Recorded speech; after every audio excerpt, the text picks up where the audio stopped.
just find your breath and focus on that coming and going for 2 or 3 minutes, please.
Okay, so let's briefly generate bodhicitta motivation for this morning's session. Think the purpose of my life is to lead all sentient beings from suffering to enlightenment. In order to do that, first I have to reach enlightenment myself. Reaching enlightenment depends on completing the entire path to enlightenment. And that depends on studying and thinking about it.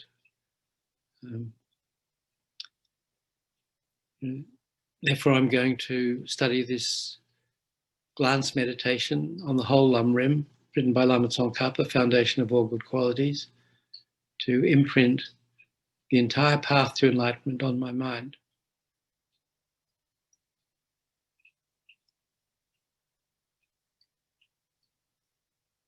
In order to reach enlightenment for the sake of all sentient beings.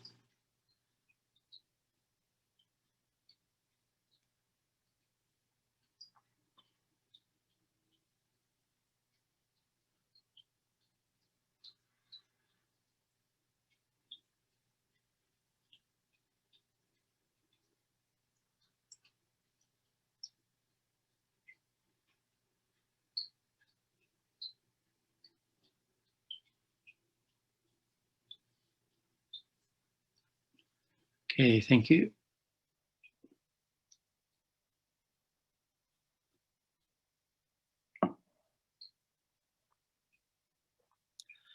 So this is the 4th week out of 4. We've been looking at Lama Tsongkhapa's Foundation of All Good Qualities with Khunu Lama Rinpoche's commentary. I think we sent out the links, did we, for his biography, Khunu Lama? Yes. Yeah. So I'm sure everybody's read that 2 or 3 times. So we all know what a great Lama Khunu Lama Rinpoche was. Anyway, let's just run through this brief text and then go back and fill in some gaps. The first few verses we've done. The foundation of all good qualities is the kind and venerable Guru. Correct devotion to him is the root of the path. By clearly seeing this and applying great effort, please bless me to rely upon him with great respect. So correct devotion to the Guru is the root of the path. Understanding that the precious freedom of this rebirth is found only once is greatly meaningful, difficult to find again. Please bless me to generate the mind that unceasingly, day and night, takes its essence.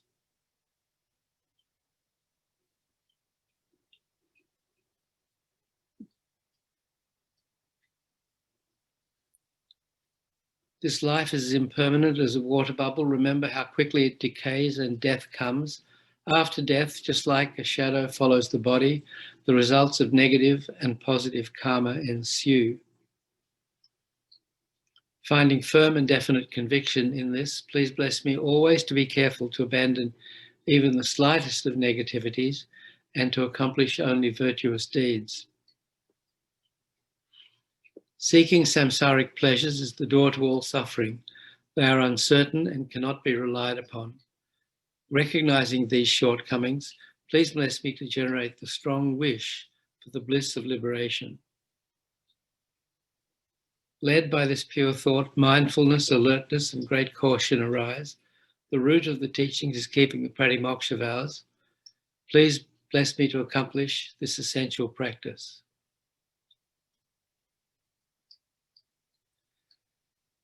Just as I have fallen into the sea of samsara, so have all mother migratory beings.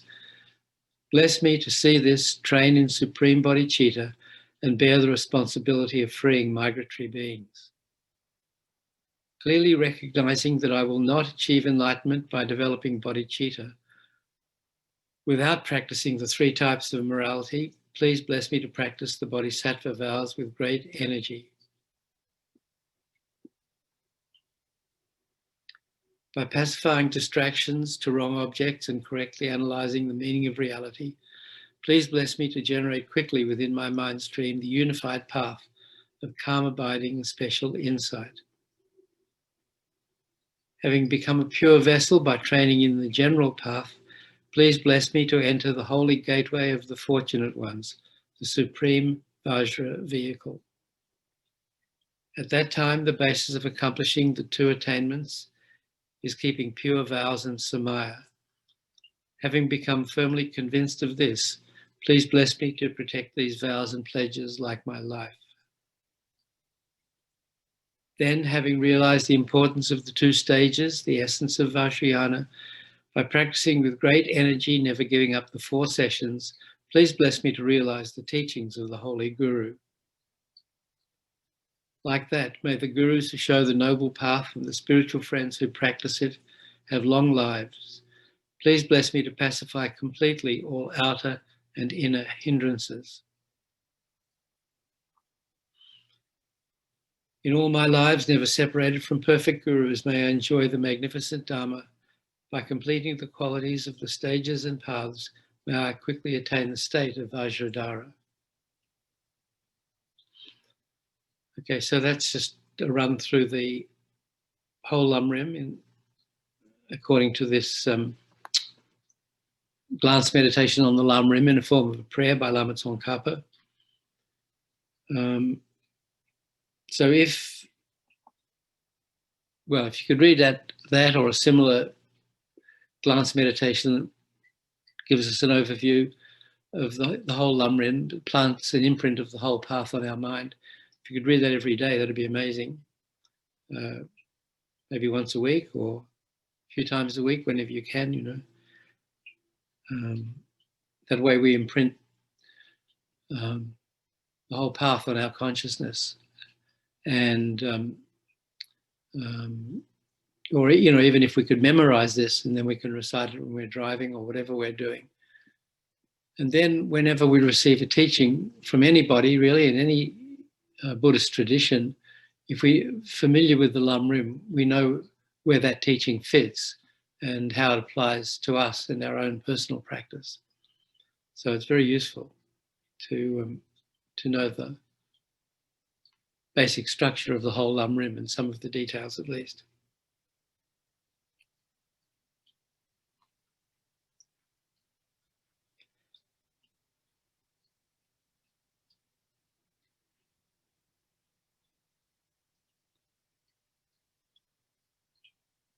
So I think last time we were talking about karma a little bit.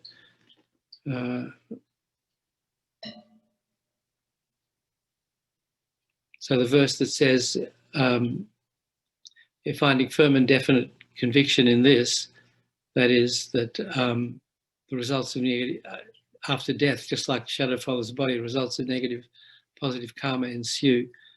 In finding firm and definite conviction in this, please bless me always to be careful, to abandon even the slightest of negativities, and to accomplish only virtuous deeds.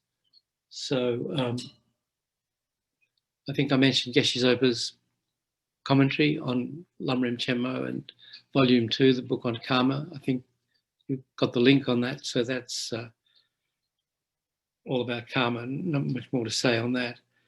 When he says,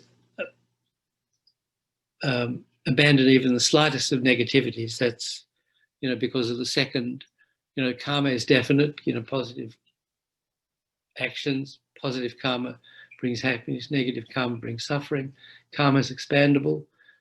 So that's referring to that outline. That even the slightest of negativities, if it's left in our consciousness unpurified, it'll expand. So karma is expandable. And by the same token, we should also not, turn our nose up at creating even small positive actions, because they multiply as well, as long as we dedicate them.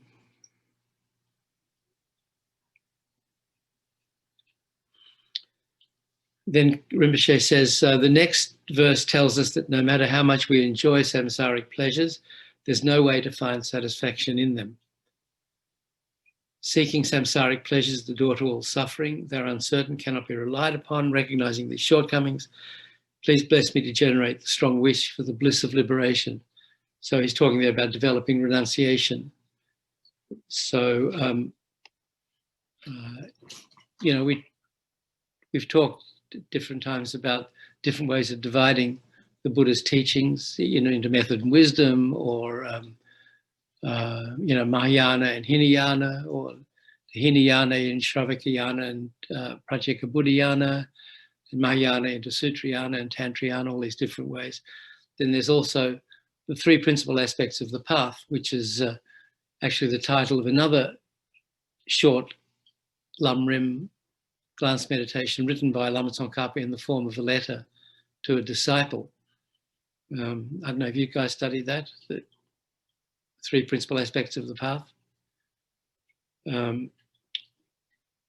So the three principal aspects of the path, as you know then, are renunciation, bodhicitta, and right view of emptiness. So here he's talking about developing renunciation, that if we don't like suffering, what we should really dislike is the cause of the suffering, which is negative karma, especially like the 10 non-virtues and so forth.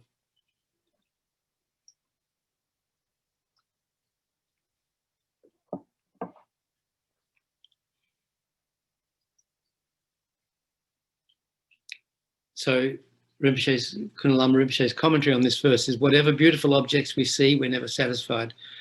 Whatever pleasant sounds we hear, we're never satisfied. It's the same with all other objects of the senses. No matter how much television we watch or movies we see, we'll never be satisfied. This is how it is. And all samsaric pleasures are the door to samsaric suffering. No matter how many samsaric pleasures there are, they're of no value. All the past great meditators and holy beings have recognized temporal pleasure as a shortcoming of samsara, as faulty, deceptive. They've never seen samsaric pleasures as valuable or good. So I think we read that last time too. So you remember when the Buddha gave his very first teaching, 7 weeks, I believe, after he reached enlightenment, very first thing was the Four Noble Truths, and the first of those, the truth of suffering. So, that was kind of his diagnosis of the human condition, or the sentient being's condition, the truth of suffering. And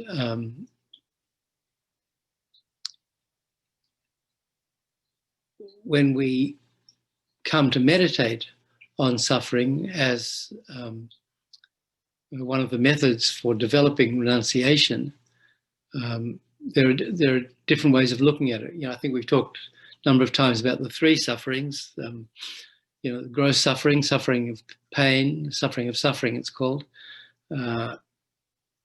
So that's all the things we recognize as suffering, the things that even animals recognize as suffering and try to avoid, hunger, thirst, heat, cold,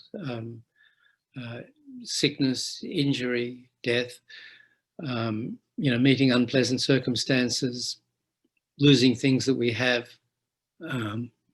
not getting what we want, so forth. So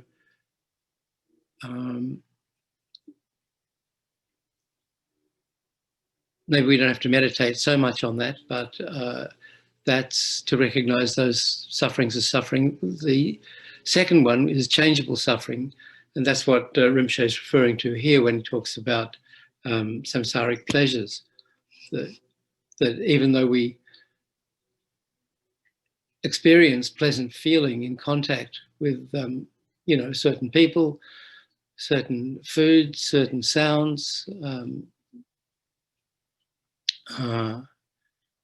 certain sights, even though we experience pleasure, it's not real pleasure, it's just suffering in disguise.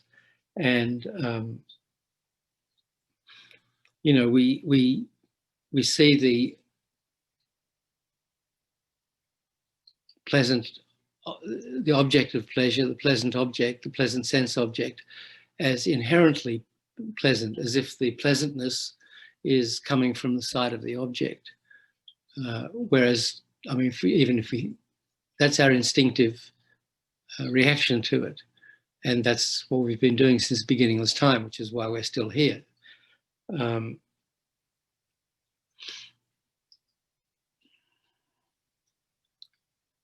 But, if it were true that objects are inherently good or inherently bad, then everybody, all beings, in fact, would experience them in the same way.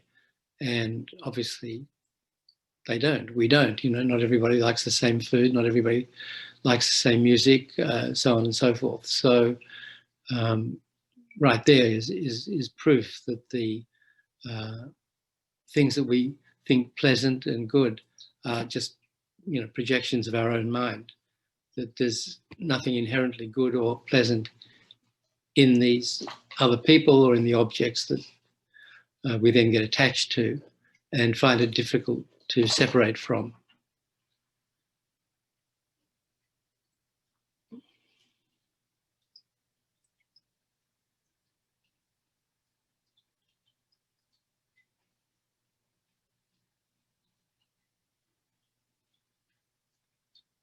But, still it's so hard to abandon this attachment to sense pleasures. So in order to do that, we have to think deeply about this first noble truth, the truth of suffering. And when we come to the path of the lower capable being, which we've just left behind us here, contains the teachings and meditations on impermanence and death, the three lower realms, refuge, and karma. And so when we feel afraid of the suffering of the lower realms, and when we realize that if we were to die soon, it's pretty much guaranteed we'll be born in the lower realms, because you know, just in terms of the preponderance of karma, we have far more negative karma than positive in our mind stream. So it's just on chance alone, it's almost guaranteed that we'll be reborn in the lower realms. So as we develop, you know, a positive fear of that, we should be afraid of falling into the lower realms, because, you know, not only is it, you know, suffering beyond what we as fortunate humans can even imagine,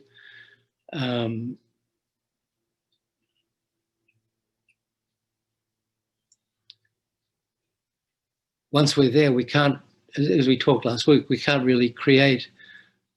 practice Dharma. We can't create the cause to escape. We have to burn up so much negative karma and hope that eventually a positive karma will be strong enough that at the moment of death, wherever we are in the lower realms, as we die and get reborn in the lower realms, in one of the three lower realms again and again, we have to rely on a positive karma that we've created in a previous human life, practicing Dharma, to come to the surface and throw us into a human life.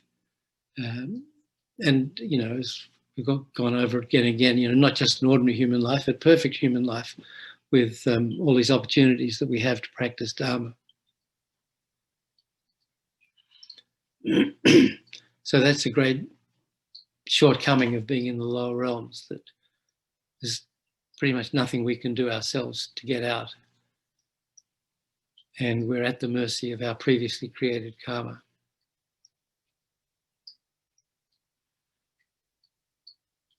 So as we develop this healthy fear and look around for the way out, is there a solution?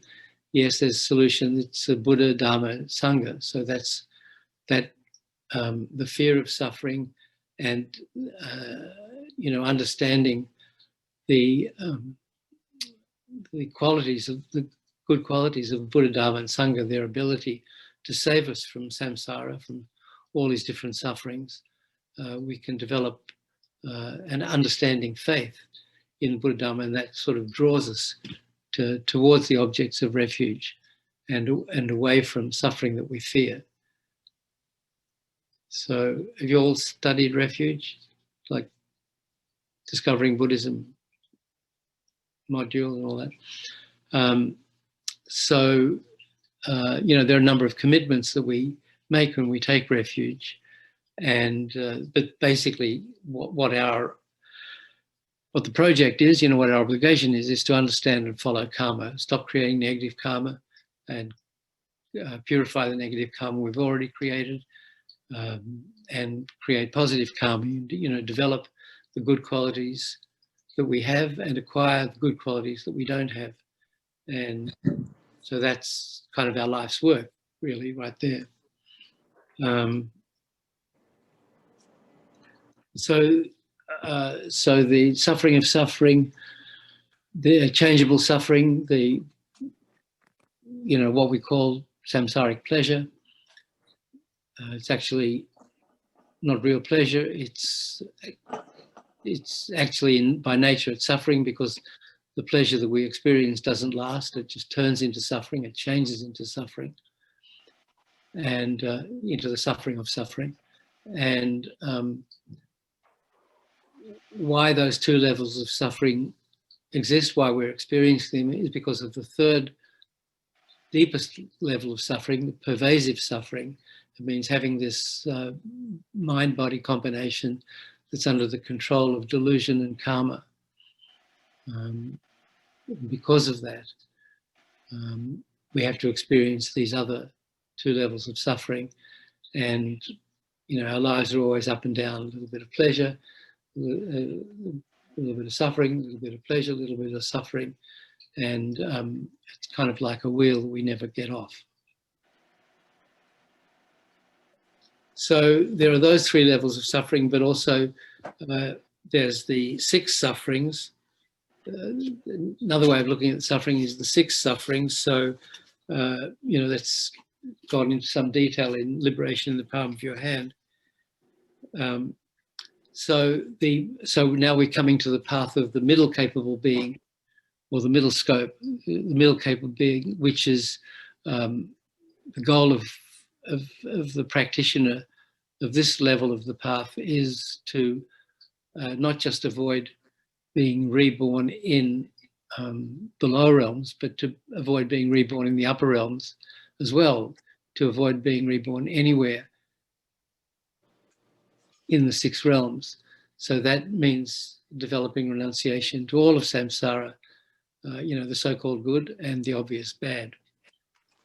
So I'm not going to, you could spend a week or two just talking about all these sufferings, but, the 6 sufferings are the suffering of uncertainty. So you never know what's going to happen next, but it's basically all suffering. The suffering of dissatisfaction, so no matter how much we indulge in samsaric pleasures, we're never satisfied. Then there's the suffering of repeatedly leaving the body again and again. We die, we take another body, and then again we have to leave that one after a life of being very attached to it, and so over and over and over again.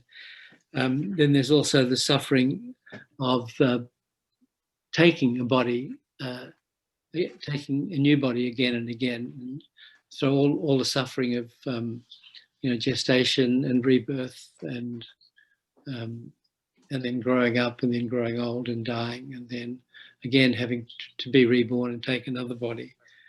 Then there's the suffering of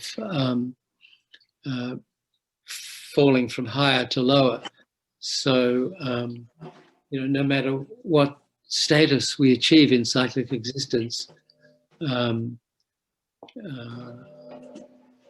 it doesn't last. Even if we're born in the God realms, in that sort of long life of incredible pleasure, we burn up all our positive karma, and when we die, we get reborn in the hells again.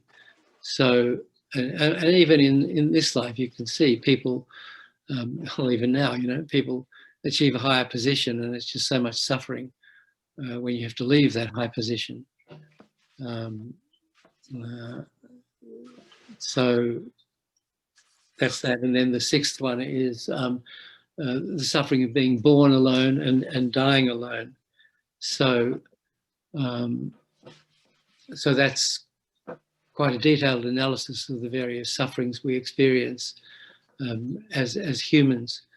And so even that there are a lot of benefits from human life that the beings in other realms don't have, it's still really full of suffering.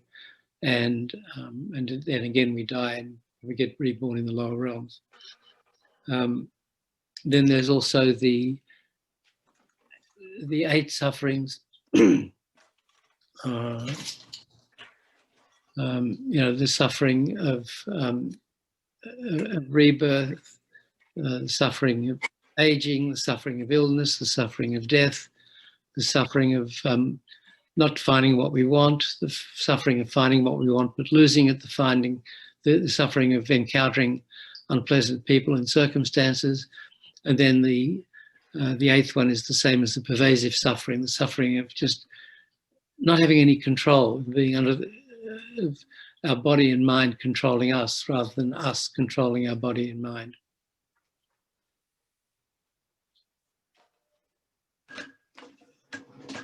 So in order to, in this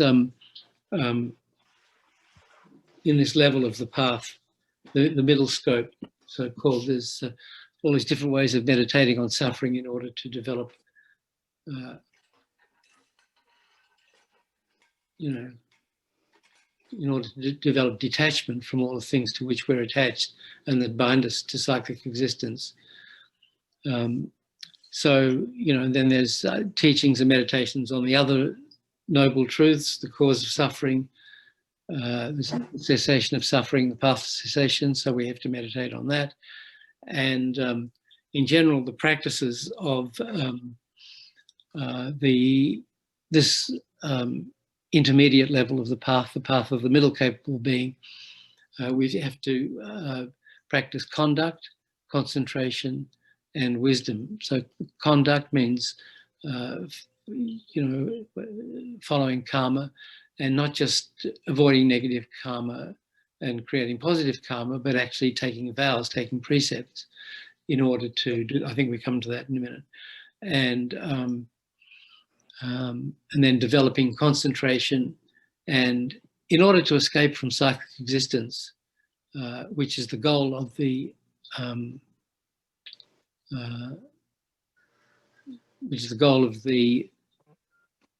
middle capable being, the practitioner of the middle scope. In order to do that, we have to realize emptiness. So to do that, we have to develop perfect concentration, and then we have to study and understand and meditate on the teachings that explain emptiness, and then have, through developing an intellectual understanding of emptiness, through analytical meditation on the different explanations about why things are empty of inherent existence, come to a point where we have experience, even a brief glimpse of emptiness, and then with our perfect concentration, try to focus on that and become more and more familiar. Meditation means making our mind familiar with positive objects. One of the huge ones is emptiness. So we get a glimpse of it, and then the better our concentration, the longer we can make that glimpse last, until we have a stable, direct, bare perception of emptiness that leads to a realization of it. And once we've fully realized emptiness, the ultimate nature of our own mind, that will free us from our, ego, the wrong perception of the self, and free us from delusion and karma. And we've attained liberation. That was easy.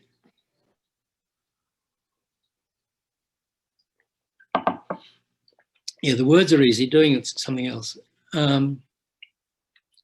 So we meditate on.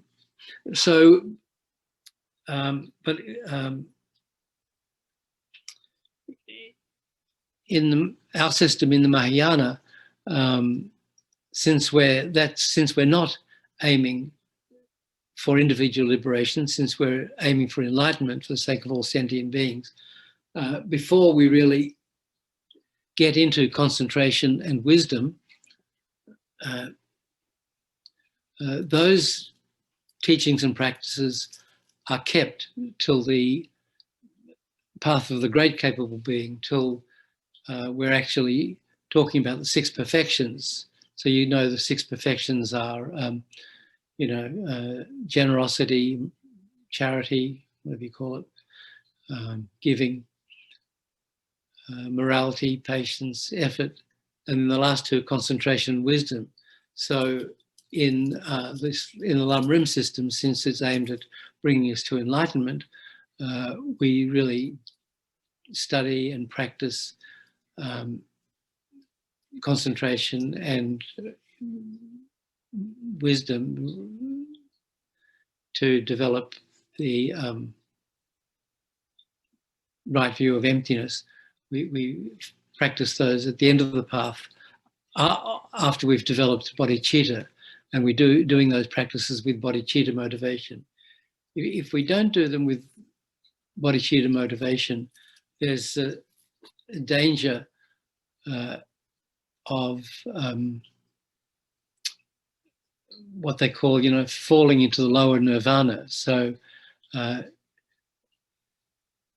if we were to practice concentration and wisdom as part of the middle capable being path,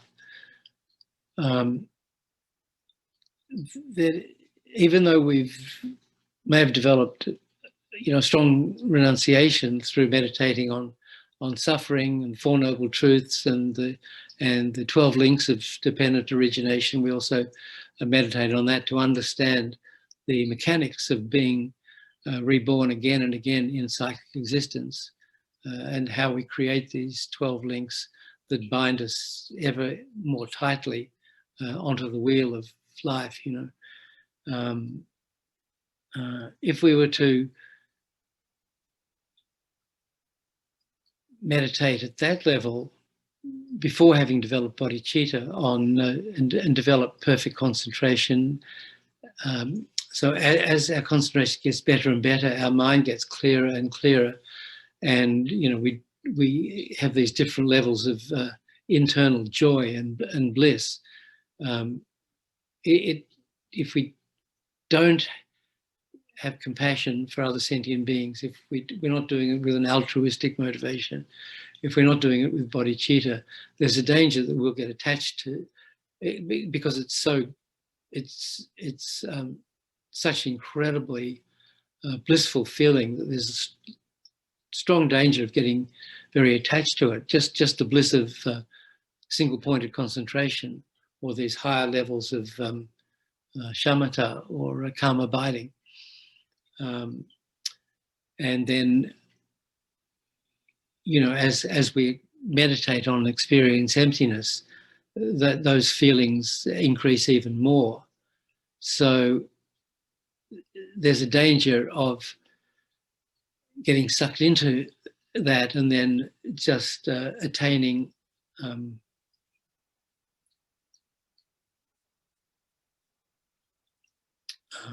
liberation for our own, just for our own self, and then, you know, we're so focused on that it's just quite easy to forget about other sentient beings. So those teachings are kept till the end of the path, until, just so that we avoid that danger. And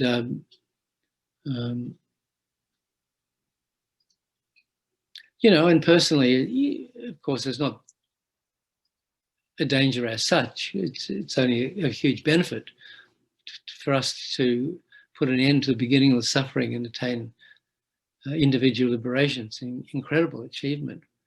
But from the point of view of the Buddhas and Bodhisattvas, it's very selfish. You know, it's just looking after oneself and,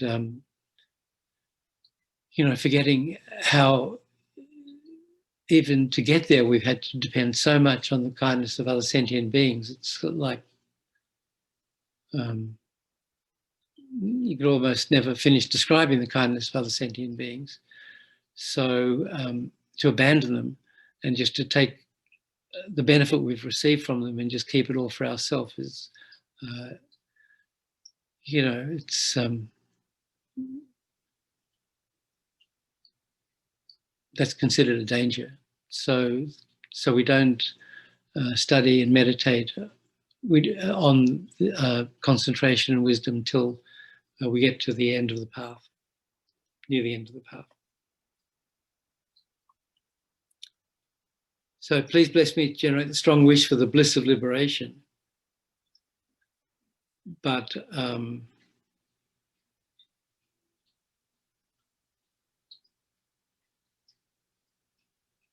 not for ourselves alone, but as just a giant step on the path to enlightenment. So led by this pure thought of renouncing samsara, led by this pure thought, mindfulness, alertness, and great caution arise.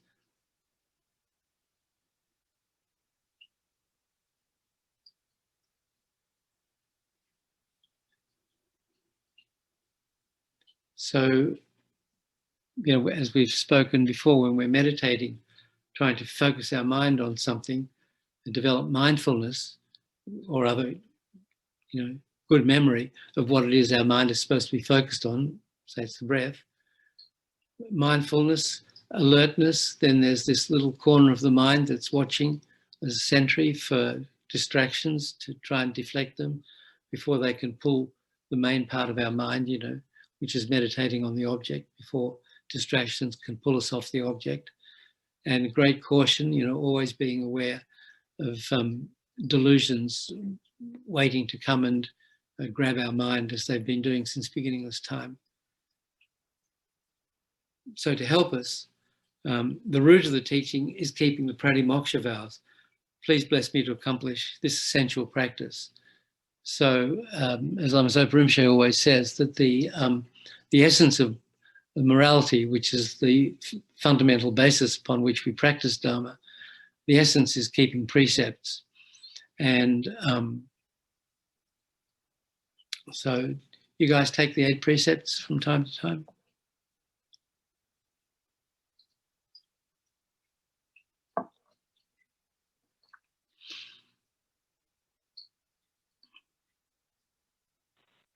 Yes. Yeah, I got that. Thanks. Just wondering what to say next. Well, I was going to tell a story, but well, I'll tell the story. So it's not much of a story, but one time when I was with Lama Yeshe Lama Zopa, was in Australia in '75. There was a meditation course at Chenrez's Institute, which was the first established Western centre in the FPMT. And we were following, it was a 1-month course, very similar to the Kopan courses. And the Kopan courses, if you've ever done one of those, I think they still do it, always used to, is for the last 2 weeks to take the 8 precepts every day. And so as you know, when you take the 8 precepts, then if you take them the strict way, you don't have breakfast. You just have 1 meal a day before midday. Just have that 1 meal, and the rest of the time you just have tea or whatever, you know. And you know, of course, then there's the other 7 precepts, but one of them is not to eat, to only eat once in the 24 hours. So I was kind of the Lama's assistant, and one of the students, about 5 o'clock in the afternoon, came running up to me, you know, crying, and she said, "Oh, I have to see Lama. I have to see Lama." I said, "What happened?" She said, "Oh, I took precepts this morning, and I just ate an apple." And you know, it was about 5 in the afternoon. She was distraught that she'd broken this precept, and so rather than try and talk her down, I took her to see Lama, and he just laughed, you know, and said, "Don't think about that. What did you spend 5 minutes eating the apple? Just think of the other 23 hours and 55 minutes where you kept the precepts. You know, don't get too hung up on that that little thing. And anyway, you know, say a few Vajrasattva mantras and purify it." So, you know, that's sort of an indication of the benefit that taking precepts can give you if you remain aware of the precepts that you've taken. You know, if we're not aware of the precepts that we've taken, what we're supposed to be keeping, we won't know when we've broken them. So, you know, to avoid killing is good, and you know, if you take refuge, the first obligation is not to kill other sentient beings, but it's not quite the same as taking the precept not to kill. It's sort of part of the practices of people who've taken refuge, things to practice and things to avoid, and there are a number of those in relation to each of the 3 rare sublime ones. You know, the Buddha, Dharma, and Sangha. There are things to do and things not to do in relation to each of those. But taking the precept not to kill is more powerful than just not killing, because of the effect it has on the 4 kinds of karmic result. You know, these 4 kind of karmic results, you know, the throwing karmic result, the precipitating karma, the karma that throws you into the next life, That's the karma that arises at the end of one life and throws you into the next one. So you only experience that once in your life, and that's at the very end. And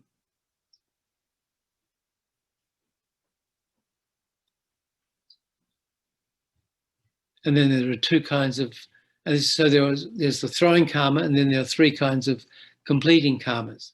So those are the four kinds of karmic results. So the throwing karma, then there are two karmic results similar to the cause. One, the karmic result similar to the cause in habit, where we do the same action again. So if we have a habit of killing, it's just easier to kill. It's just easier to kill, and we just develop the habit of dealing with insects and mosquitoes by killing them, or mice or cockroaches, and hopefully not people, but the more we do something, the easier it gets to do again. So it's kind of habit forming. So that's a result similar to the cause in habit. And then there's a result similar to the cause in experience, where, if we have this habit of killing, the karmic result of that, our reaping what we've sown, comes back to us either in having a short life, in being killed by those who we've killed in previous lives, or maybe even in this life, who knows, and having a short life, and then there's the environmental result, which is the fourth of those four different kinds of karmic results. And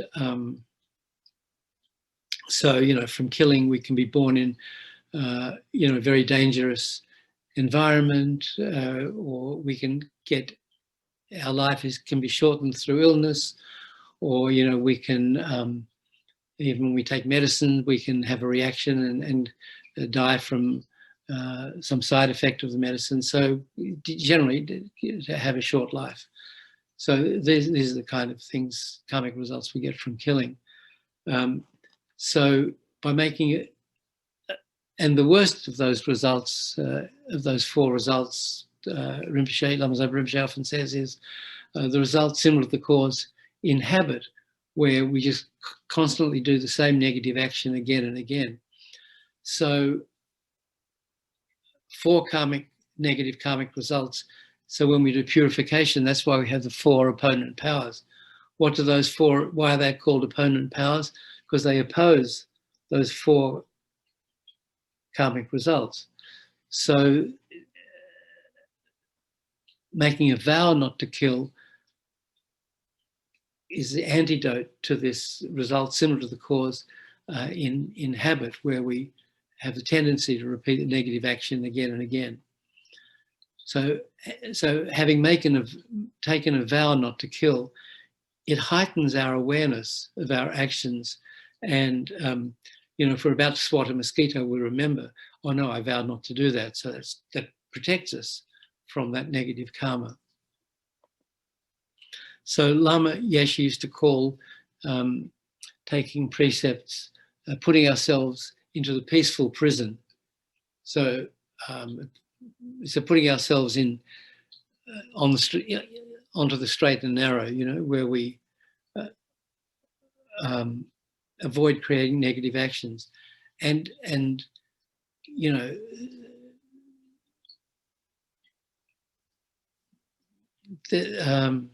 people will think, making a vow not to do this, not to do that, it's kind of constricting, but actually it's liberating, because once you've made a decision once and for all not to kill, you never have to make that decision again. You've already decided. So there's never this will I or won't I. So that's how it's it looks like you're putting yourself into this kind of prison of restricted activity, but in fact it's the activities we're trying to restrict ourselves from doing are ones which are harmful to us and others. So deciding, not to kill, not to steal, not to engage in sexual misconduct, not to lie, You know, I mean, these different, not to get intoxicated, you know, we've made the decision for the rest of our life. And so we never have to kind of vacillate again. It's, you know, as Lama said, you know, it's we become clear about the direction in which our life's going.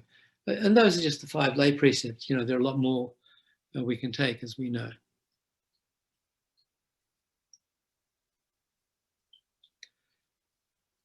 So Khunu Lama Rinpoche's commentary on that verse was, with this next verse, we request blessings to succeed in the essential practice of keeping the vows of individual liberation. There are 7 different levels of Pratimoksha ordination, such as Bhikshu and Bhikshuni, that's full monk and full nun, and keeping the Pratimoksha as the root of the teaching and the main cause of liberation. Supported by the pure thought of wanting to receive nirvana, liberation, we should keep our precepts with great remembrance, consciousness, and care.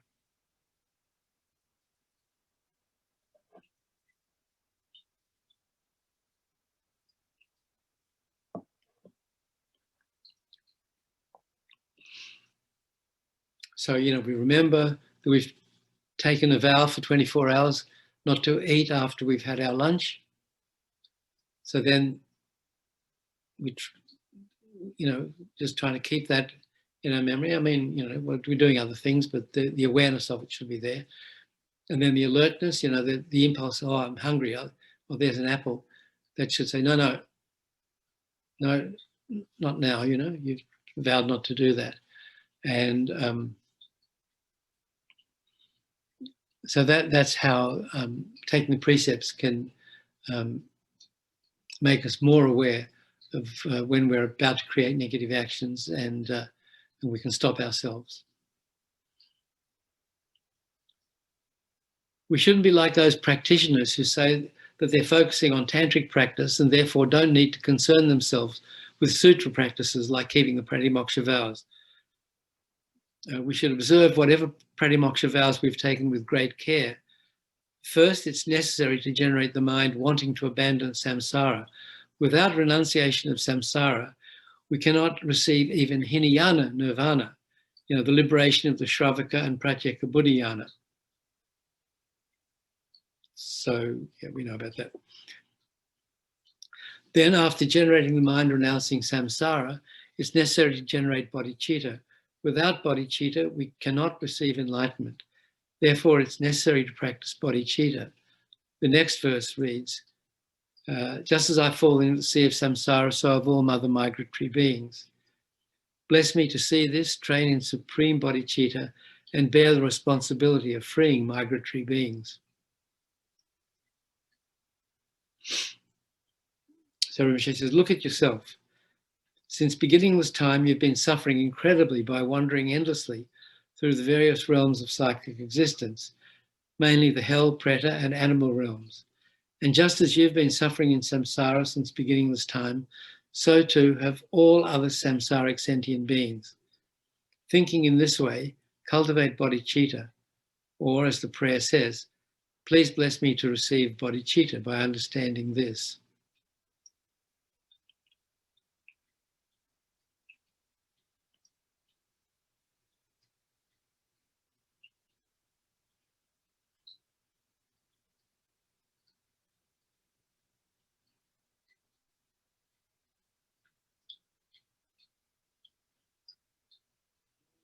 So, you know, you see there, he refers to mother migratory beings, mother sentient beings, we talk about all the time, you know. It said that Atisha had such strong realization of all sentient beings having been in mother in countless previous lives, that even when he saw an ant or an insect crawling on the ground, he would have strong recognition of that insect as a previous mother, and feel strong love and compassion for, you know, his dear mother having this time been born into such an unfortunate body.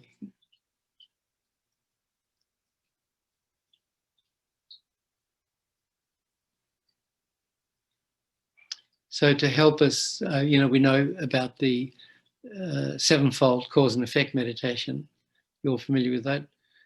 So in order to help us develop bodhicitta, there are two main methods when we get to meditating on it, in the path of the great capable being, the higher scope. So first we have to develop equanimity or equilibrium, seeing all sentient beings as equal in different ways, or equal in, suffering from being under the control of delusion and karma. In cyclic existence, we're all equally under control of delusion and karma, equal in wanting happiness and not wanting suffering, and particularly equal in having been friend, enemy, and stranger equal number of times since beginningless time. So when we do the sevenfold cause and effect meditation to develop bodhicitta, it's on the basis of the equilibrium meditation, seeing sentient beings as equal. At the moment, we don't see them as equal. We see our friends and relatives and parents and children and so on as closer. We have more love and compassion for those who are close to us or our dear friends, But that sort of love and compassion is based on ego. It's impure love and compassion. It's based on attachment.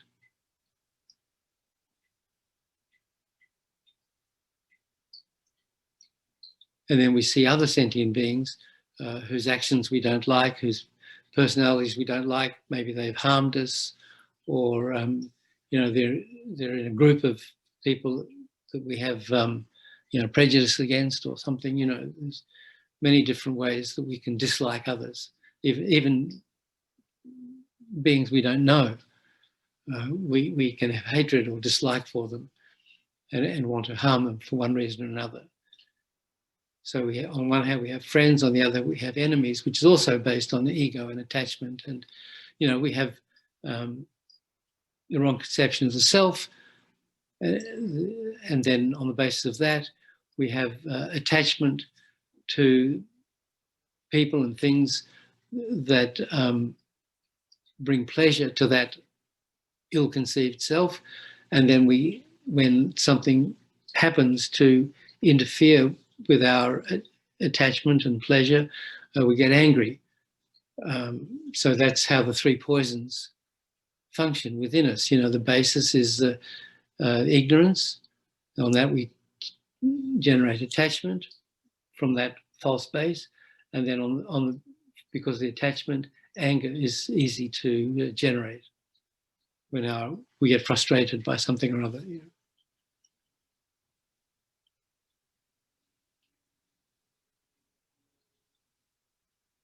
So at the moment we have, a small number of beings who are friends, so-called, another small number of enemies, and the vast majority of other sentient beings we consider strangers.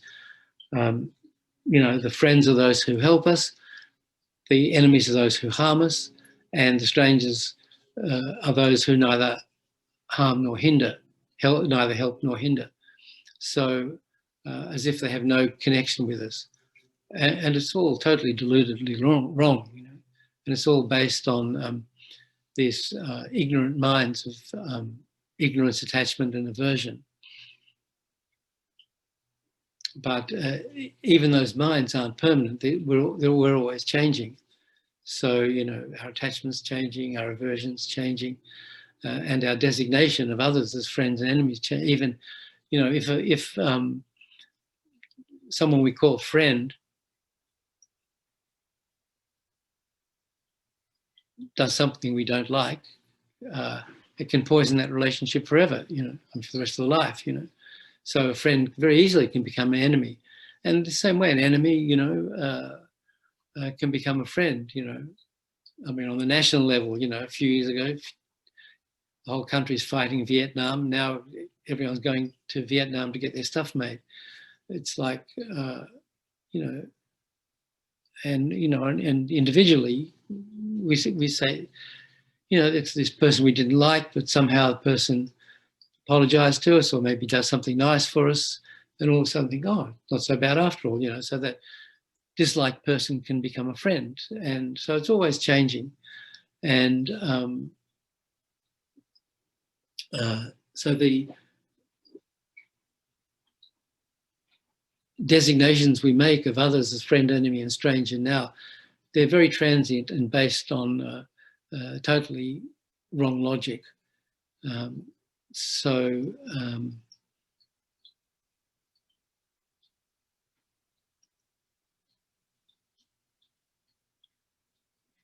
in the equilibrium meditation, we try to equalize all these friends, enemies, and strangers, all sentient beings, see that equally, going back to beginningless time, since everything's always changing karmically, that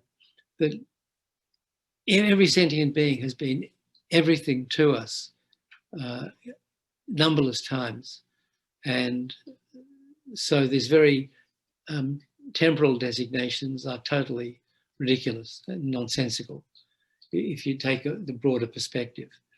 And it's not trying to equalize, it's not, we're sort of not hypnotizing ourselves to see something that's not equal as equal. What we're trying to do is see something that is equal as it is.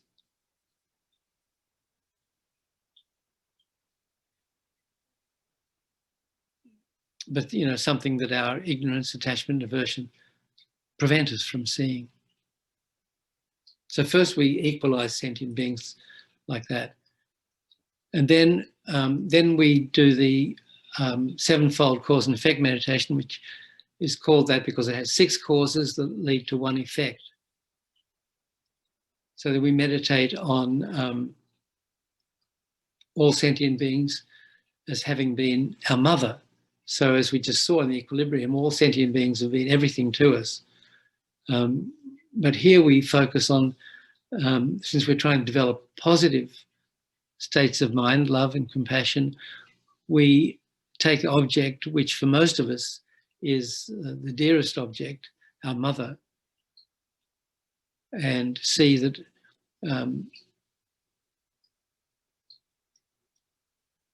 because of constantly changing karmas and death and rebirth and beginningless time, that all sentient beings have been our mother. Each and every sentient being has been our mother numberless times.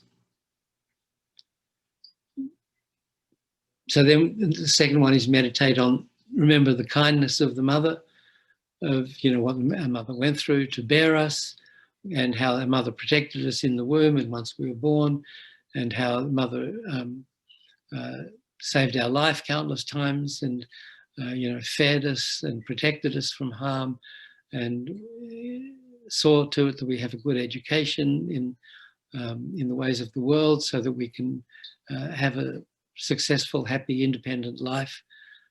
All these different ways that the mother has been kind.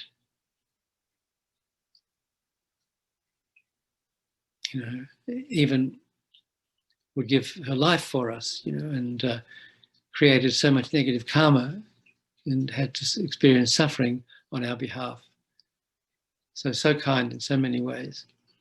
Then the third one is we have to remember how important it is to repay the kindness, but not just in a temporary way, but in an ultimate way, that is to really repay our mother's kindness by bringing her into the Dharma and leading her to enlightenment. And then the fourth and the fifth are developing great love and great compassion.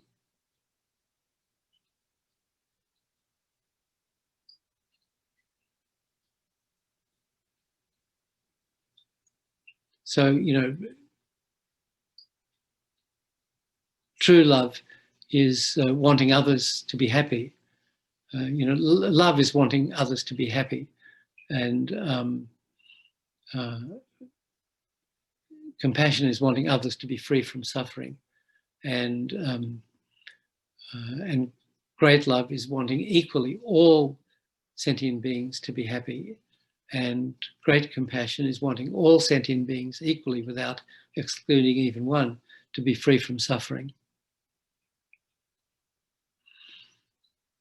So then the sixth cause is meditating on the superior intention, or the extraordinary intention. That is, so we lead ourselves through the previous meditations to this point. I think that I take personal responsibility for leading all sentient beings out of suffering to enlightenment.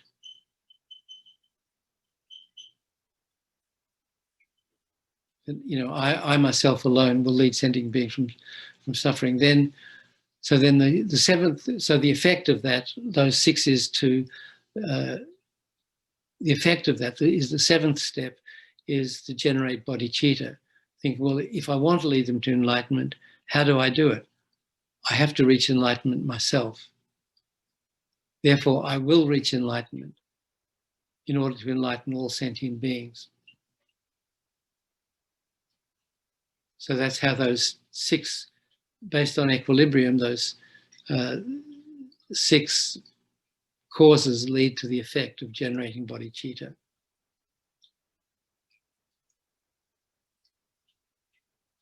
And then the other technique, so that was based on Asanga's method. And the other method, exchanging self for others, is based on Shantideva's methods that are explained in his Guide to Bodhisattva's Way of Life.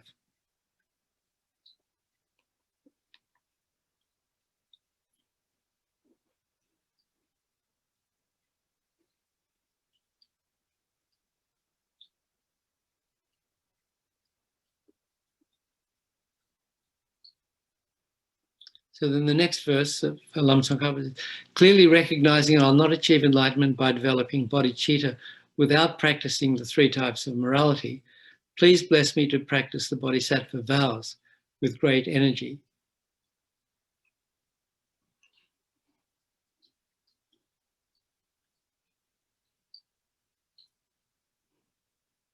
So there are two kinds of bodhicitta, as Khunu Lama Rinpoche mentions here. In order to reach aspirational bodhicitta, that is like, I really want to achieve bodhicitta, thought wishing to achieve enlightenment for the sake of all sentient beings, and the engaged bodhicitta, actually following the path to enlightenment, it's necessary to practice the three aspects of the perfection of morality. The morality of abstaining from negativity, the morality of creating all virtue, and the morality of working for sentient beings. Although this verse mentions specifically the three divisions of morality, which is the second of the six perfections, it also refers to the practice of all six perfections.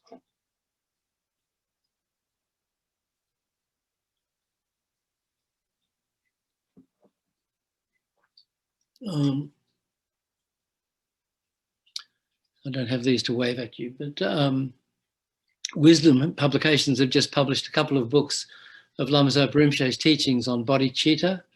Is one book, it's called Bodhicitta, and another book on the six perfections. And there's actually another one on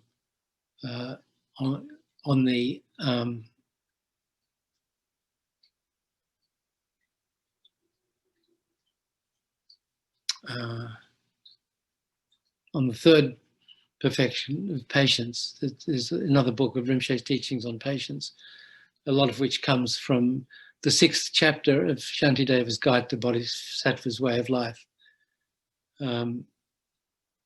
So, you know, for teaching, for really, you know, amazing teachings on bodhicitta, there are those three books that all have come out in the space of the last year or two.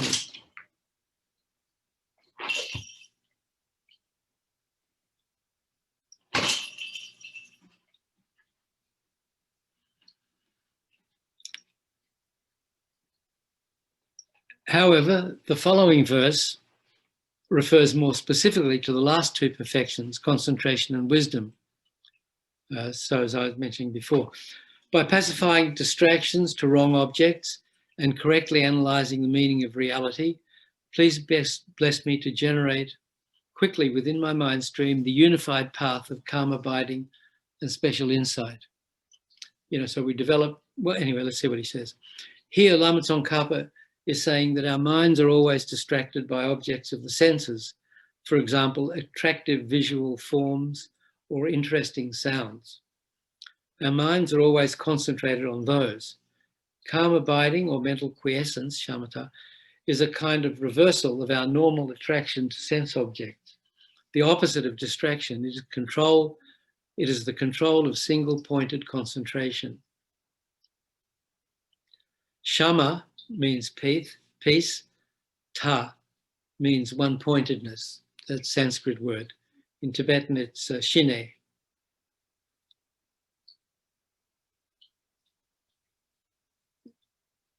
This is to be combined with penetrative insight. In Tibetan, the phrase Yangdagpa Jogpa means concentrating on absolute nature. In this prayer, Lama Tsongkhapa asks for blessings to quickly achieve the path that unifies shamatha and vipassana, or calm abiding and higher insight. When we achieve this path, we are close to enlightenment. So, on the basis of perfect conduct, without pure conduct, we can't develop single-pointed concentration. We don't develop single-pointed concentration for its own benefits, of which there are undoubtedly many. We develop single-pointed concentration so that we can use that to cut through the heavy blankets of ignorance and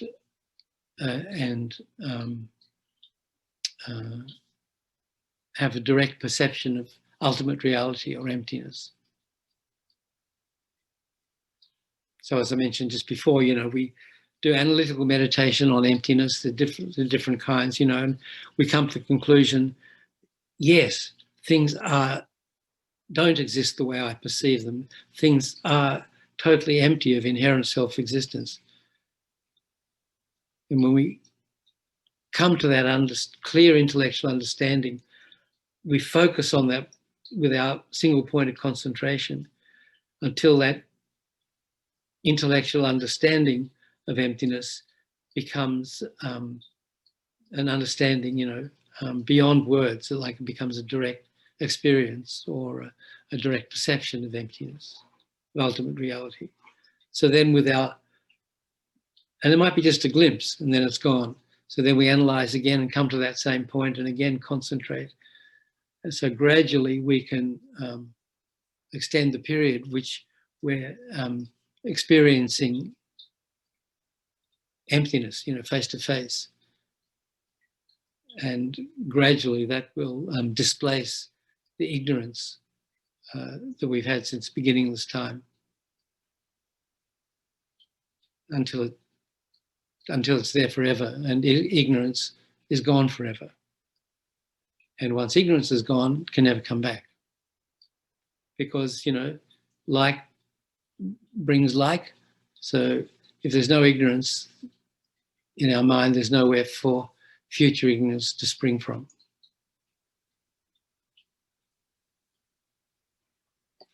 Up to this point, Lama Tsongkhapa has been talking about the general training of the mind in the Paramita path, the path of perfections. Next, he talks about Tantra.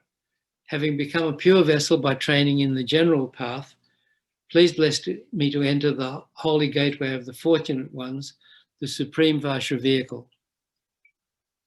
In other words, he's saying here, please bless me to achieve the Vajrayana path, which allows me to achieve enlightenment in this lifetime. If you follow the general Paramita path, it can take you a long time to collect the necessary merit and reach enlightenment. 3 countless great eons. As long as 3 countless great eons. Guru Shakyamuni Buddha, for example, had great energy, but it still took him that long to receive enlightenment. If you follow the Vajrayana path, it's much quicker. If you fully observe the fundamental practice of keeping the Tantric vows and samayas or pledges purely, the practice of Vajrayana can lead you to enlightenment in 1 or perhaps 16 lifetimes. It's like the difference between going somewhere by airplane or train. The Tantric path is like a plane. The Paramita path is like a train. It's actually probably more like walking. There are 2 types of realizations or siddhi involved.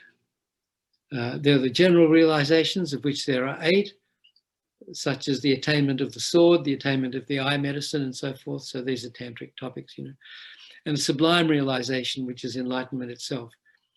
The foundation for attaining these 2 realizations is perfect observation of the vows and pledges, as Lama Tsongkhapa makes clear in the next verse.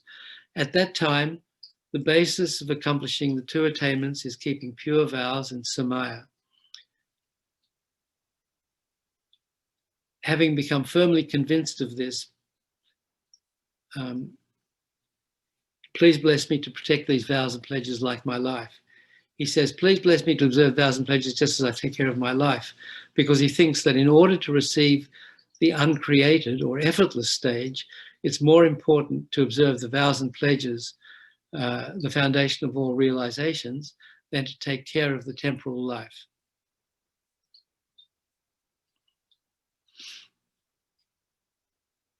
So when we're practicing Tantra, first we need to generate renunciation and take Pratimoksha vows, vows of individual liberation, either as a layperson or as a monk or a nun. Then on top of that, we take the bodhisattva vows. So that's, we have aspirational bodhicitta. We want to develop bodhicitta. Then we actually, so that's like, think, oh, I wish I'd like to go to this place, Then the actual next step is to buy a ticket and get on the plane. So the engaging bodhicitta on top, so to take it beyond the aspiration to actually get involved in developing bodhicitta, we take the bodhisattva vows. So there are 18 root vows and 46 secondary vows. And then if we want to practice Vajrayana, the Tantric path, we have to meet a Vajrayana master, and then we have to take initiation into particular deity, into particular tantric practice, whether it's, Chenrezig for compassion or Manjushri for wisdom, or, whatever. There are so many different deities that we can practice, meditational deities, archetypal enlightened beings with whom we can identify. And then we take the tantric vows, which there are 22. There are 14 root vows and 8 secondary vows. And the pledges are like, when we receive initiation, we may have to do a daily sadhana or method of accomplishment, a certain practice that we get told, if you take the initiation, if you want to take this initiation, you're going to have to make a commitment, or samaya, to pledge to do this practice every day, to recite, a certain number of mantras this day every day, or to do the sadhana with mantra recitation, or the different commitments that that the Lama can make us take. And then once we've made those commitments, we have to keep them for life, So more important than our life itself, to keep those vows and pledges pure. The next verse alludes to the 4 classes of Tantra, the Kriya, Chara Yoga, Mahayana, and Tara Yoga Tantra. Then, having realized the importance of the 2 stages, the essence of the Vajrayana, by practicing with great energy,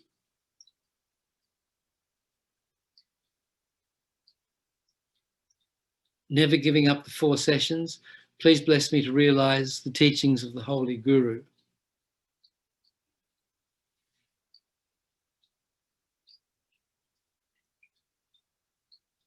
So the 2 stages. The main form of Tantra that we should practice is highest Yoga Tantra, which is the highest of the 4 classes, which includes Father Tantra, such as Yamantaka, and Mother Tantra, such as Haruka and Kalachakra. This class of Tantra also includes the graduated paths of generation, Kyerim, and completion. So those are the two, Jogrim, those are two stages. One tantric teaching likens these two stages to a flower and its smell. Without the flower, there's no smell of the flower. Similarly, without the generation stage, there's no way to practice the completion stage. There are different ways of dividing up the day into sessions, like 4 sessions of 6 hours each, 2 in the day and 2 at night, or 6 sessions of 4 hours each, 3 in the day and 3 at night. So that's if you're really leading life, practicing Dharma full time and meditating on a sadhana, for example. Most of us, our life is not like that. Most of us, we have different kind of life with our work and family and other obligations. But in retreat, we approach this sort of thing. If we're doing a 1-week retreat or a 3-month retreat or a 3-year retreat, whatever it is, generally we'll start with short sessions, but gradually work into, say, 4 2-hour sessions a day, or 4 2.5-hour sessions a day, something like that.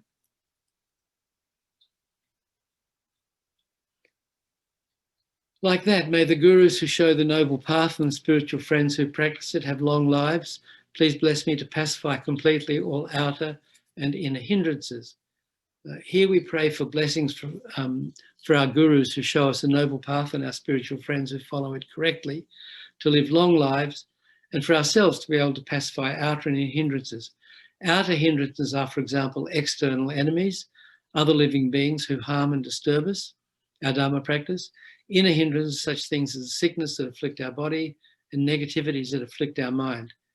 We ask for blessings to pacify all those hindrances.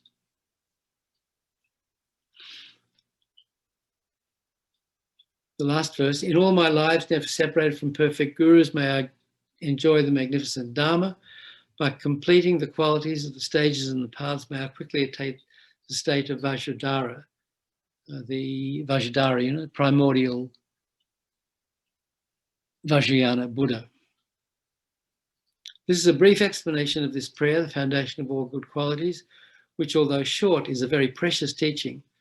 It contains all the important essential points of the path to enlightenment. I received this teaching from His Holiness, the Dalai Lama in Sarnath. That's Sarnath, that's where Buddha gave his first teaching on the Four Noble Truths.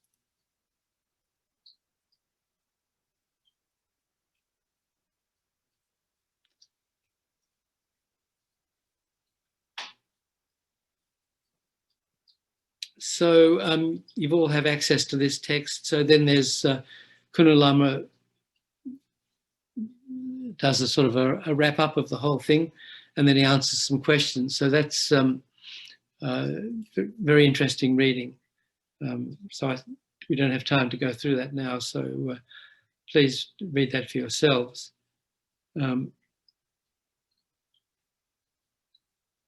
Just one more thing here.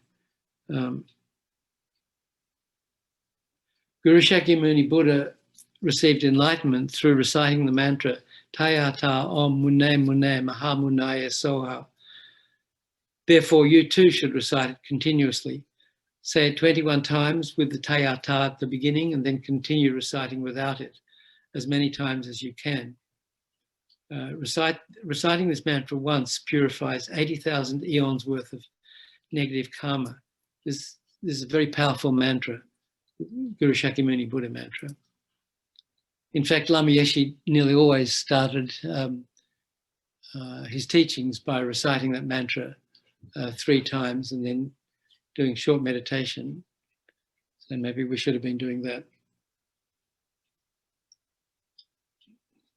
but we didn't. I don't have anything material to offer you to take back to the West as gifts for your family and friends, but there's one thing I can give you, this mantra. This is the one thing I can give you to take back to people in the West. In other words, you should teach this mantra to others. So then, Rinpoche gave us the transmission of this mantra and permission to share it. So I'll do that if you like. So I just repeat after me. You don't have to turn your microphones on. Okay, so we just do this in order to reach enlightenment for the sake of all sentient beings. So repeat after me. Tayata Om Mune Mune Maha Munaye Soha. Tayata Om Mune Mune Maha Munaye Soha. Tayata Om Mune Mune Maha Munaye Soha.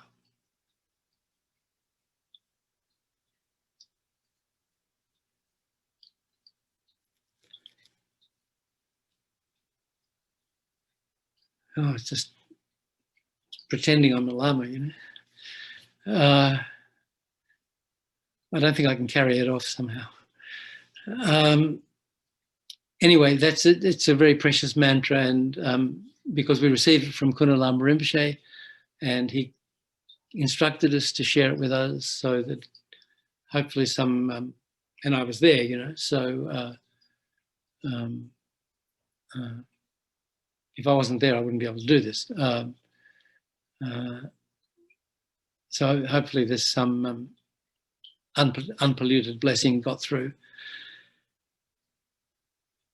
Also, often you'll see people reciting in different ways, Muni, Muni, because it's Shakyamuni Buddha. People think it's Muni.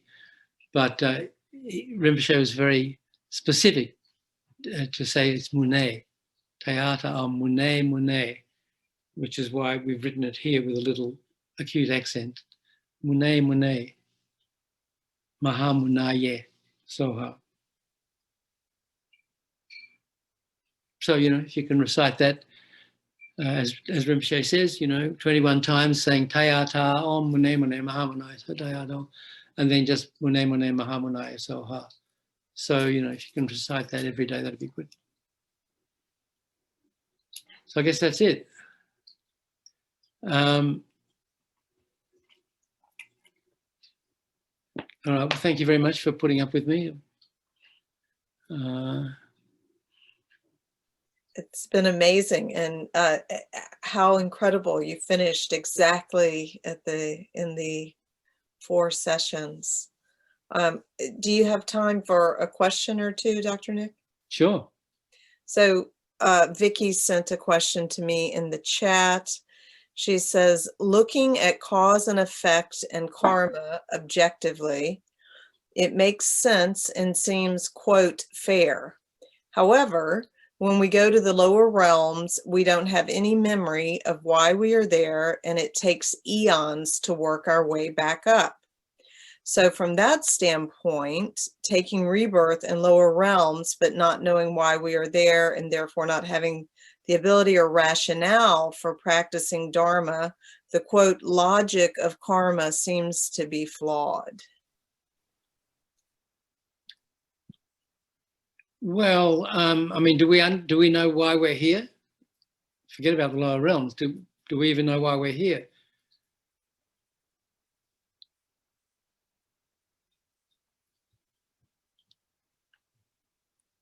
No, we don't. So, but anyway, well, I don't see how that.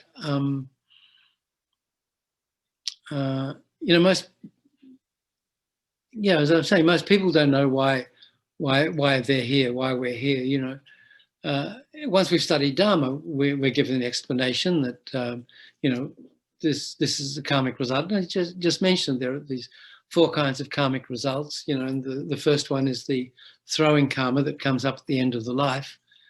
I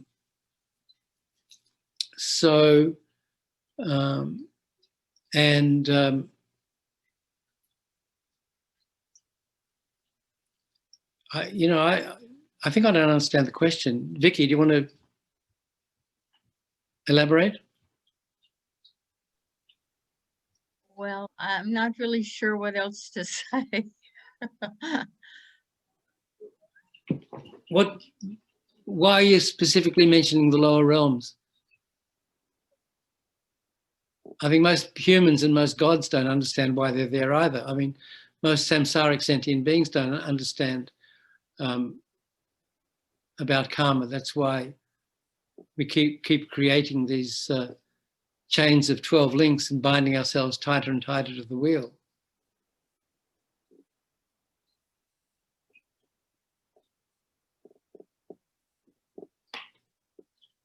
Vicky? Yes, I'm listening and thinking. Did you read this book? Believe it or not, I just got that in the mail a few days ago. Okay, well, why don't you read that book and then ask the question again? Good idea. Thank you. Anything else? Does anyone else have any other questions for Dr. Nick? Graciela. Dr. Nick, you a few classes ago mentioned about higher forms of attachment. And I just wonder whether you could elaborate a little more about what they are. Higher forms of attachment? I thought you said that, but maybe I misheard. Do you remember the context?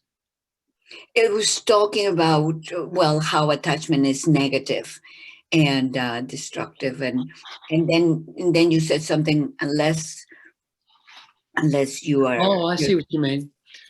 Yeah. We've been under the control of attachment since beginningless time, so it's it's a pretty deeply entrenched habit that we have to break.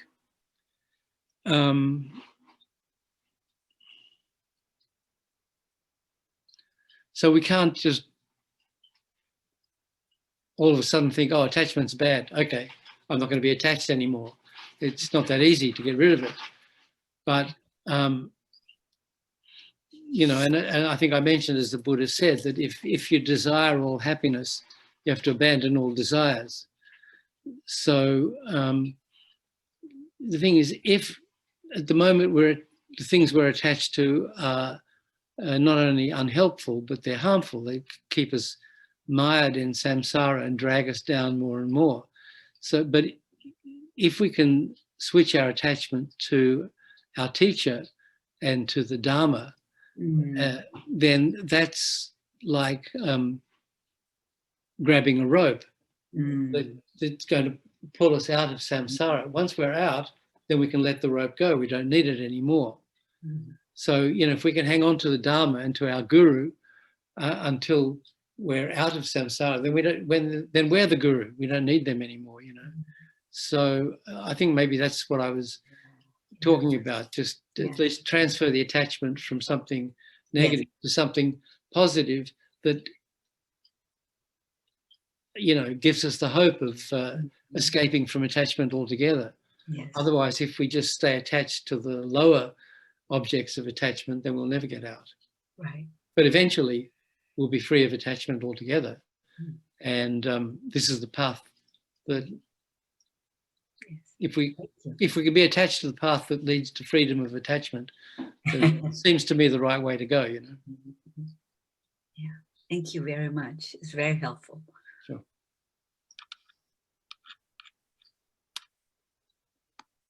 Anybody else? Last chance before February.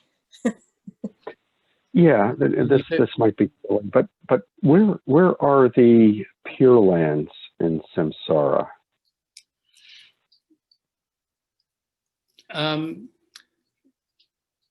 There are said to be two kinds of Pure Lands. There's one that are within samsara in the God realms, did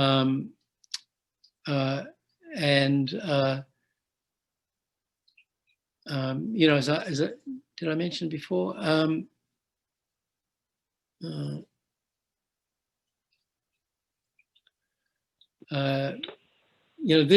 This book, Meditative States in Tibetan Buddhism, published by Wisdom, goes into detail about the, well, you know, we divide samsara, we divide, cyclic existence into the 6 realms, right? The 3 lower realms and 3 upper realms. So the 3 upper realms, the human realm and the Asura realm, the sort of non-God realm, or the jealous gods, the Titans, and then the God realms. So the God realm is divided, has 27 levels. So we also divide cyclic existence, as we have these 6 realms. We have also talk about 3 realms, the desire realm, the form realm, and the formless realm.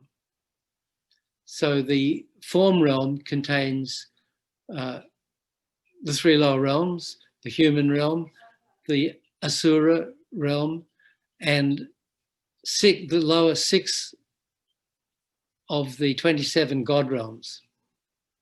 They're all in the desire realm. Then there are 17 levels of form gods, 17 levels of form gods, and there are 4 levels, 4 formless realms. Infinite space, infinite consciousness, neither perception nor non-perception, and the summit of samsara, the peak of samsara. So those formless realms, they're just levels of meditative absorption. They're of consciousness. Those gods have no form skandha, no body, so they only have 4 skandhas. All other sentient beings have 5. So there are the form realms where the gods have form, but they're deeply absorbed in different levels of meditation. So I think in the desire realm, the 6th, the top of the 6th of the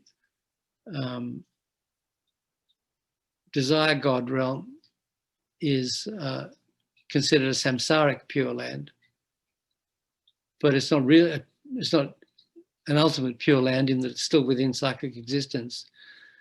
The other pure realms that out beyond samsara are realms that are generated by the compassion and wisdom of the Buddhas that preside over those realms.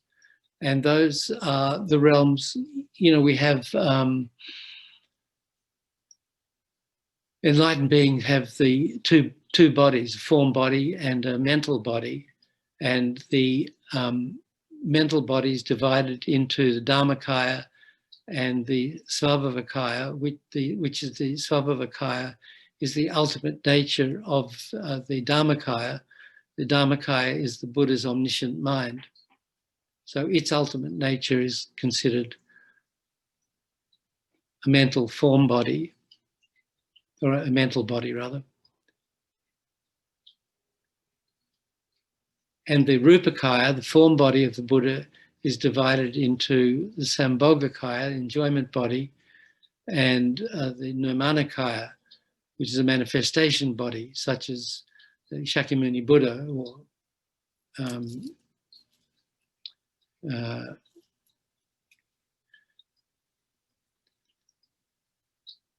so the idea is that if the Buddha, once a sentient being becomes a Buddha, reaches enlightenment, and attains, and mind becomes a Dharmakaya, that mind is such that only other Buddhas can communicate with that mind, and sentient beings cannot. So in terms of leading sentient beings to enlightenment, the Dharmakaya is not particularly helpful. So in order to guide sentient beings, Buddha manifests bodies that can be seen and communicated with by sentient beings.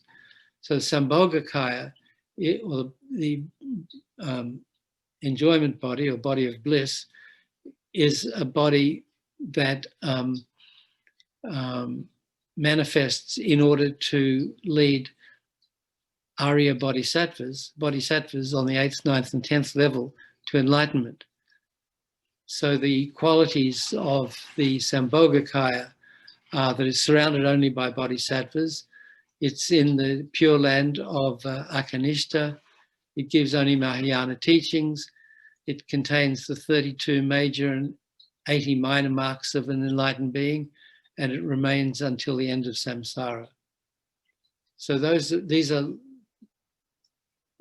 pure lands or realms manifested by an enlightened being that only those higher level bodhisattvas can relate to or go to. And then there are other pure lands such as Amitabha's pure land of Western Paradise, or Sukhavati, or there's the pure land of Vajrayogini, Kachoching. So other enlightened beings manifest pure lands to guide sentient beings who have the karma to be born there.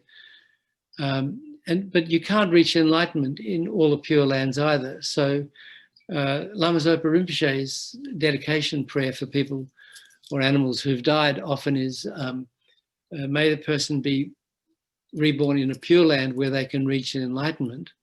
So there are other pure lands where you can go to study Dharma and increase your knowledge and experience, but you can't reach enlightenment there. So be born in a pure land where they can reach enlightenment, or if not, if you can't be born in a pure land where you can reach enlightenment, then you're better off to receive a perfect human rebirth. And meet a Mahayana guru and practice Dharma, never be born again in the lower realms, and quicker reach enlightenment for the sake of sentient beings. So rather than being born in a pure land where you can't reach enlightenment, it's better to receive the kind of life that we have as a human and be able to practice Dharma and develop ourselves on the path to enlightenment here. That's about all I know. But if you want to know more about this, this is a great book to read about the, what's the subtitle? The concentrations and the formless absorptions.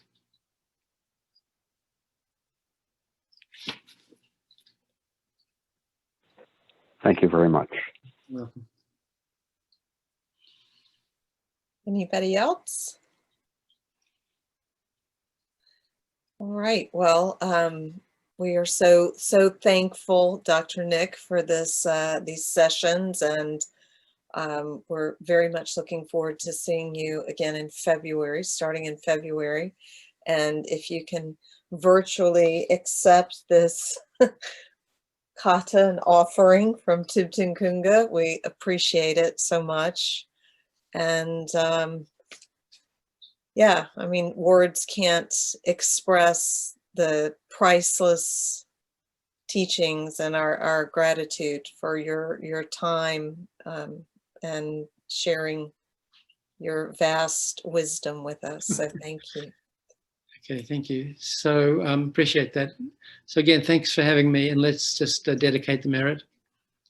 So, we started with bodhicitta. We read this amazing teaching by Khunu Lama Rinpoche on Lama Tsongkhapa's Foundations of All Good Qualities. So no doubt we've created a lot of merit just in this short time. So to protect it from being destroyed by anger, wrong views, and so forth, let's dedicate it, because of this merit. I think, may I quickly reach enlightenment in order to enlighten all sentient beings.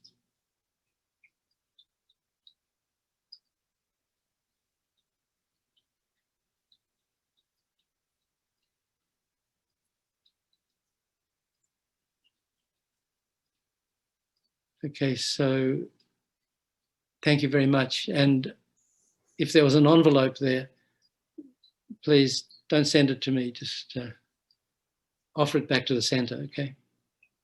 Well, Thank you so much, Dr. Nick. Your teachings are very much appreciated. Oh, well, thank you very much, Peggy. Appreciate everything you do. Okay, you guys? Thank you so much, Dr. Nick. Thank you. Well, if we live long enough, maybe see you again. Thank you. Thank you. you. Please Yeah, try. thank you so much. Thank you. Thank Long you. life. Yes. Thank you. Mm. Thank you. Thank you all. Thank you. Thank you so much. Thanks, everybody. Have a great day. Yes. Thank you so much. Yeah.